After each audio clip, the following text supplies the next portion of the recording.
Hey friends, welcome back to Meals with Molly. I'm so excited to be cooking today. I'm going to be making a very veggie forward with an animal protein meal. As I have been doing fun festivities for the holidays and doing all kinds of fun stuff, I am kind of fallen off of my dietary plan, which is fine. I think it's sometimes important to just have fun and be a little bit loose with the things that I eat. But I've definitely noticing the effects today. I feel so sluggish, a little bit of brain fog. I'm just like tired. And, even your clean eating queen can sometimes fall off the bandwagon. So I'm really excited to be making so many veggies for my meal prep for this week. So this week we're going to be making a Cajun chicken roast with some veggies. We've got collard greens, carrots, and these purple Japanese sweet potatoes, which are like the healthiest sweet potatoes ever. They're full of phytonutrients, and you'll see when we cut them open, the purple just makes them so fun. So I've got 2 pans going here. I've preheated my oven to 400, and I've got, almost 3 pounds of chicken thighs here. These are boneless, skinless. I think chicken thighs are way better than chicken breasts. They're so much juicier. I love the dark meat. I know some people are kind of averse to that, but that's what we're going to be working with today. So I just put a little bit of olive oil on the pan. I'm going to go ahead and put the chicken thighs down.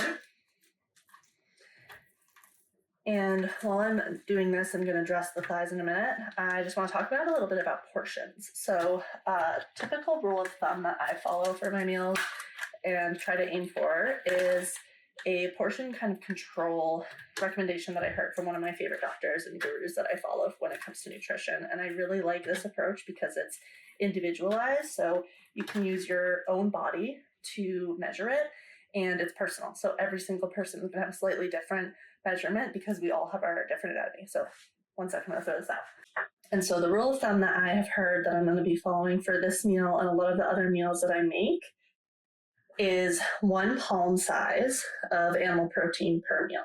And obviously everyone's palm is different, so that's going to be different depending on your body size. 1 hand scoop of grains. So again, same thing, it'll be individualized.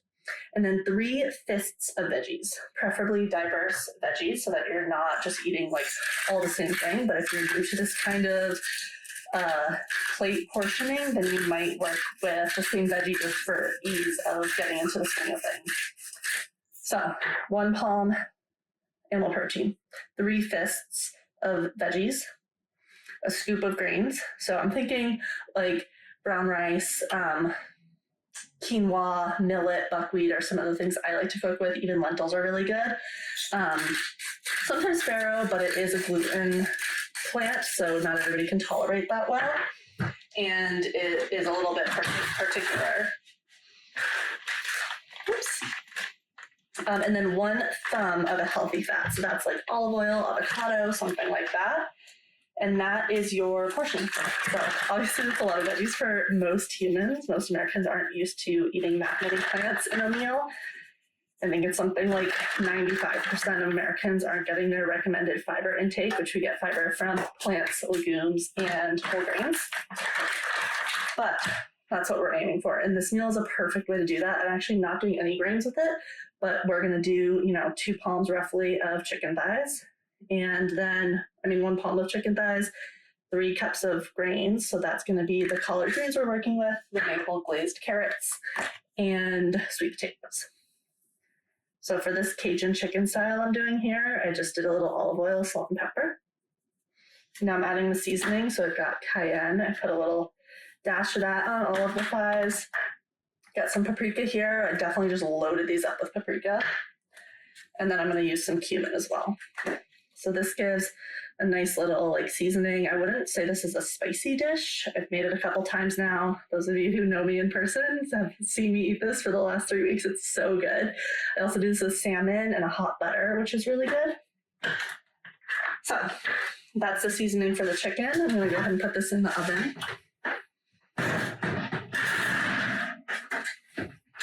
And I've got my oven at 400. I generally do 25 minutes for chicken thighs at 400. That's a pretty good temperature. I have a meat thermometer. So I like to check because I'm newer to eating meat and cooking chicken, and I pretty much always feel like I am not cooking it all the way through. So now I just measure it so that I don't have to worry about it at all. Okay, so we're gonna work with the carrots next.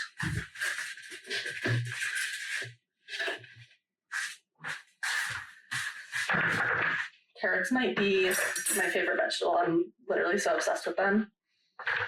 They're so crunchy and sweet and delicious, and I really like to take them as snacks. Again, my friends who know me in person have seen me eating raw carrots out of a mason jar on like a regular basis. That's kind of the Molly Mermaid special. I'm use this bowl for compost.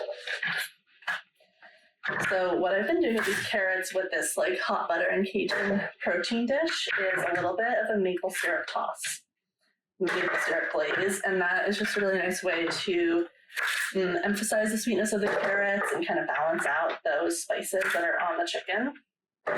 It also gives it kind of like a southern kick, so now we've got like a little bit of a southern vibe going on in this meal, which is fun.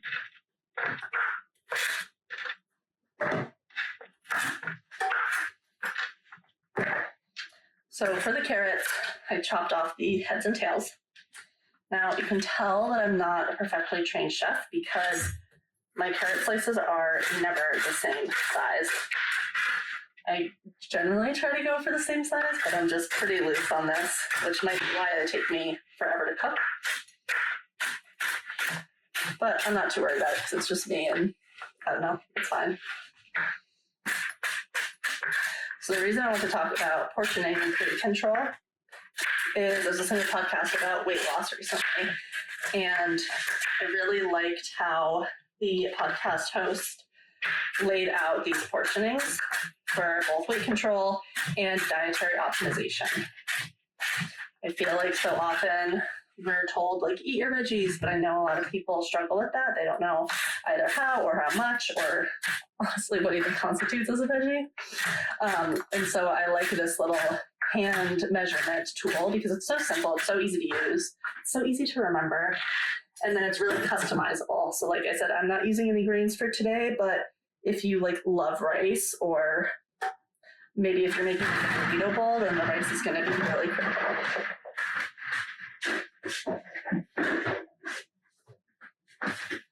Okay, so now I'm going to put these carrots in my bowl here. I'll show you the chopped carrots in just a moment. They're maybe about 1/4 to 1/2 inch thick. Again, I'm not really good at measuring my carrots. I kind of just chop them up to the best of my ability. But this is what we're working with. Whoops, lost one there. I'm going to take a little bit of local Vermont maple syrup. Do a little drizzle on the carrots. And toss them in the bowl so they get completely covered. Okay, I'm going to put some oil on this pan. And I put the carrots in first because they take forever to cook, and so this way they get a little bit of a head start while I chop up and prep the rest of the veggies. So the carrots on this pan, give it a little bit of a shake so they can spread out evenly so that they're not touching. Okay, we're going to go ahead and put this in the oven now too. And I'm going to use the same time. I got 20 minutes left in the chicken, so I'm just going to go ahead and use that same time. And by the time the rest of the plants are ready, then the carrots will probably be ready to be added to the rest of things. So here I've got those purple sweet potatoes. You can see they're like literally so purple. I love these because they're sweet. They taste different. I probably eat sweet potatoes every single day, but I try to switch up the variety because then I get different phytonutrients depending on the different colors. My knife is so bad, so pardon my chopping struggles here. I've had this knife for literally, I think 10 years. I bought it when I moved out of college. I've had it ever since then. It's literally from Target. It's so bad. And my boyfriend's always making fun of me when I cook for him because I'm like struggling so hard to cut things that I really shouldn't. Anyway, so now that I cut it in half, you can really see the full color of the sweet potato. Look how beautiful it is.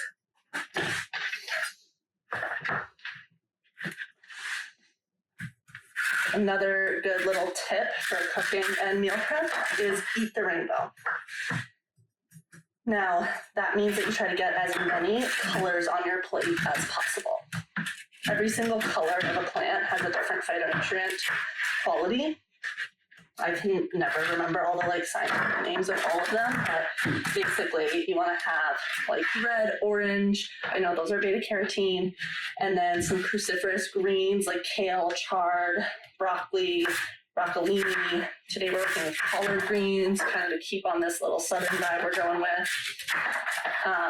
But the more colors and the more different veggies you can have on your plate, the better. And that's because, like I said, they all have different phytonutrients, right? But what is a phytonutrient? What does that mean? That means that every single different color that you put on your plate is going to feed different bacteria in your microbiome. Microbiome is the essentially galaxy of bacteria in your stomach and your gut that, as we're learning, as more science is coming out, dictates so much of your health. So not only does it dictate what's happening in your belly, digestion, but it also dictates your mood, the neurotransmitters and hormones and chemicals that run your brain. Pretty sure it's over 75% of your serotonin is made in your gut. And so the more that we feed our microbiome a diverse range of healthy veggies, your body is literally going to produce the hormones and the neurotransmitters that you need to be happy, healthy, and free. You might have heard people talk about the second brain or the belly brain, and that is literally what we're talking about here. The wider range of food and phytonutrients that you put in your belly, the wider range of neurotransmitters, of hormones, of all kinds of biochemical activities is going to be produced and happening in your body, and that's really what we want. When we starve out bacteria in the belly by not eating certain things or by limiting our diet, that's when we start to run into trouble, because if we don't have a full ecosystem working down here, then those other parts of the body are going to compensate or shut down. So I'm just olive oil, salt, and peppering on these purple sweet potatoes. They're so beautiful. Look at them. And we're going to let the carrots cook for a little bit longer. While that's happening, I'm going to prep some garlic for the collard greens. So when it comes to cruciferous greens, my way that I cook essentially all of them, so kale, bok choy, I don't know if that's cruciferous technically, but it's a leafy green, is I do a blended steaming saute, and I'll show you what that's going to look like. But I like to put garlic, olive oil, salt, and pepper in there. This one is not such a happy garlic clove, so that's going to go away. But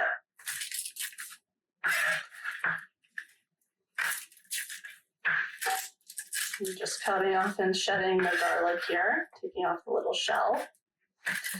I know that a lot of people prefer just buy pre-minced garlic, which is fine. I don't know why I still buy garlic cloves and cut them up myself, but to me, I just like to feel really connected to my food. That's something that's really important to me. And I think that's why I love to cook so much, is then the things that are nourishing my body and my mind, as I just discussed, I created those things. I'm literally feeding my body and spirit and soul. And to feel close to that just makes me feel very wholesome. I feel once I started cooking, it was during COVID that I got really, really into cooking again and really into diet and nutrition.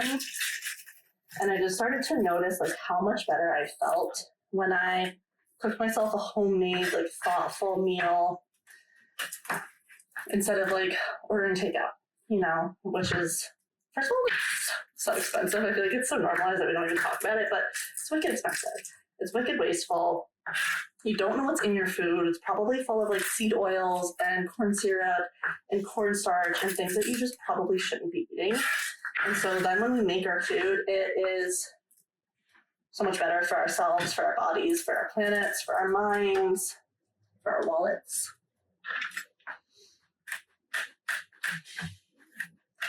And something I've come to really appreciate is how much cooking is an art form. So so many of my friends. I was like, I hate cooking. It takes so much time, and I have to plan it ahead of time, and I just would rather not. And I get that. Like, I have been there too. I get that way sometimes where I'm like, I just want to eat out. I don't want to deal with this. But so my question back to you is, how can you make it more fun? When I'm not filming like I am right now, I love to listen to music or a really good podcast. I think the Beatles is the best cooking music of all time. The Beatles and the Stones, best cooking music of all time. It just makes such a happy, fun experience when you're cooking. Or podcasts. So when I started getting really into diet and nutrition, like I said, in 2020, I guess, and really wanted to dive deep into the research around it, I would listen to podcasts about it while I was cooking. I even would do webinars sometimes. There's a bunch of really good nutrition schools that do free webinars, so I would join on those while I was cooking. And so it felt so motivating, right? Because then I'm making my homemade meal, something that's going to be really nourishing for me. And while I'm doing that, while I'm cooking myself something good, I'm learning about why it's so good for me and about other ways to feed my mind, body, and spirit. And so that just felt super, super motivating and helped me come up with new ideas for next time I cook. Okay, so I'm prepping for collard greens. Olive oil in a big pot. You can't see that. Let me fix that. I actually need to fill up my little olive oil canister. I'm running low.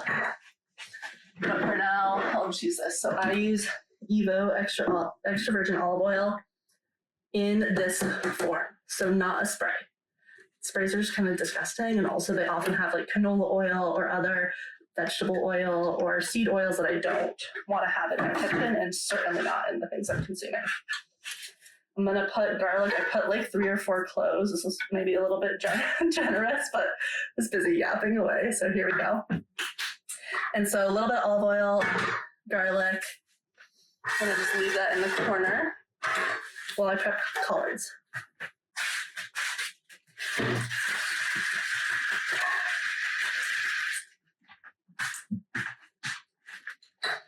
So here are collard greens. This is 2 bunches of them. They kind of look almost like a flat kale or a dino kale. Collard greens are a little bit bitter. So that's why I like them in this meal, because I've got the purple, those really, really sweet potatoes. I've got the maple syrup glazed carrots and the spice of the chicken. So the all of those combos of flavors is really going to balance it out well. And these aren't going to feel too bitter as they would if they were just on their own. Oh my God, I just dropped a leaf on my slipper. Whole leaf is going rogue. So for the collards, I'm going to cut off the stems. You can see right here, this is about where I'm going to chop. You can eat these, I think, but I don't know why you would. It's tough and stalky, and I don't like that. So I rinse these off. I always wash all of my produce. I don't use any kind of soap or produce rinsing thing. I just rinse them with water, let them dry out a little bit. I'm cutting the collards into about an inch strip here.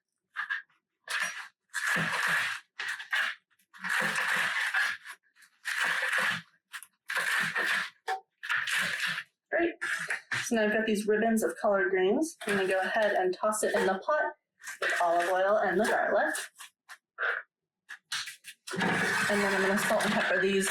I'm super generous with my salt and pepper. It makes everything taste good. And because I cook most of my own meals, I don't have to worry about over-consuming sodium when I'm out and about. Sodium is really only a concern, from what I understand, in processed food. So if you're eating frozen pizza or microwavable dinners or things like that, they're going to be pretty high in salt because that's part of how they preserve it and keep it good in your freezer for so long. When you're eating fresh, real foods, you don't have to worry about sodium unless you have a medical condition. All right, so salt and pepper, a little more olive oil. I'm going to turn these babies on, put a lid on so that it has that kind of steaming quality. Cruciferous greens are pretty tough. They're very fibrous, which is why we love them. But it can be a lot, both chewing. We're not used to chewing really hard, and so sometimes it can feel like a strain to chew, but also can be a little bit rough on the digestive tract if you're not used to eating super fibrous foods. So that's why I like to steam them, saute them with some olive oil. Just lets the fibers soften so that they're a little bit more digestible. And now I'm just going to let this cook. I put it on low so as not to burn the garlic or the greens. And we're just gonna hang out for a few minutes while this works. All right, so while it's cooking, I'm gonna talk about seed oils. So they've gotten a lot of attention recently, and a lot of people are unclear on why seed oils are or are not good for you. I was actually just having this discussion with my boyfriend's family this weekend. They were wondering about seed oils. So the reason that seed oils are bad, they're not necessarily like inherently bad, besides the fact that they're an extremely processed food. I'm making a huge mess while I do this, but it's fine. So they're not necessarily inherently bad as a seed oil. The reason that they're problematic in the Western diet is because they're high in omega-6s. And so when I'm talking about seed oils, we're talking about things like canola oil, vegetable oil, rapeseed oil, whatever the other ones are that are weird. I don't cook with them. I never have, so I don't even know. But I use olive oil, coconut oil, maybe avocado oil, but it's super expensive, and I have kind of like a weird physiological response to avocado oil, so I don't love to cook with it. But anyway, so the reason that seed oils are problematic in the American diet is because they're high in omega-6s. And so you've probably heard people talk about how important it is to get your omega-3s through salmon, chia seeds, things like that. We need both omega-6s and omega-3s in our body, and so they work together. I like to think of it as a seesaw, right? There's an anchor in the middle. The American diet has way too many omega-6s. That's why we want to eat more omega-3s to bring it into balance. And so the reason we want to avoid seed oils is because they're high in omega-6s. And so for most Americans, our seesaw is already wicked askew to omega-6s, just from our regular diet. So anything you eat at a restaurant that's fried, that's cooked in oil, your cooking spray, all of that has omega-6s in it. And so we want to try to avoid them as much as possible. That's why I like to cook with olive oil. But the reason, so like I said, they're not inherently bad, but when we eat too many omega-6s, our seesaw is off. It's like off center, right? And when our body is not in homeostasis, it's going to work really hard to bring it back into homeostasis. So what that means is your body is going to have inflammation as a response to the overload of omega-6s. Inflammation, as we know, is the root cause of essentially all chronic and lifestyle diseases that Americans suffer from. We're talking about any autoimmune disease, heart attacks, cancer, even like mental issues we're finding now are related to inflammation. Alzheimer's, dementia, all of that stuff is inflammation. So we want to limit inflammation as much as possible. That means limit omega-6s, eat more omega-3s. So fish. I eat a lot of flax seeds and chia seeds as another way to get omega-3s. That will kind of bring our seesaw back into balance, and that's good. That's when our body's going to be happy, right? When we're in homeostasis. So that's why we are avoiding seed oils. It's linoleic acid is the name of the thing that produces the omega-6s in our bodies. So linoleic acid is in seed oils, canola, rapeseed, vegetable, basically anything besides the three I mentioned. That's what we're trying to stay away from. All right, so it's been about 15 minutes since I put the carrots in. I'm going to go ahead and add the purple sweet potatoes for the next 20 minutes. So I'm going to take my carrots out, give them a little shake. They're looking pretty good. But I know that they're not cooked enough because, like I said, I've made this meal the last 3 weeks because it's literally so delicious. So I know that these things take freaking forever. All right, purple sweet potatoes are adding. And spread them out just like I did with the carrots. This pan's a little too small, and I'm being a little ambitious with all these veggies on it. But it's fine. As you can see now, look at this beautiful, beautiful pan. It's going back in. So chicken's in for another 5 minutes. I'm going to go ahead and set a timer for another 20. And that will be for the veggies. Collards are cooking right here. I'm going to pause you while I... All right, so we're going to take these chickens out of here. It's been 20 minutes. Sizzle. I'm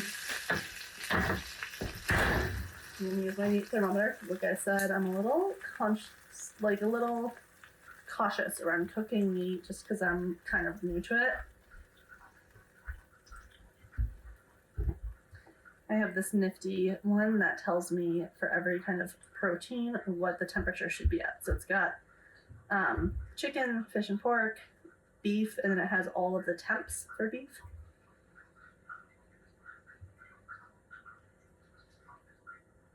We're looking pretty good here. We were at about 188, which is over what is required to be safe and is actually kind of the perfect temperature for chicken thighs. It allows it to be a little softer.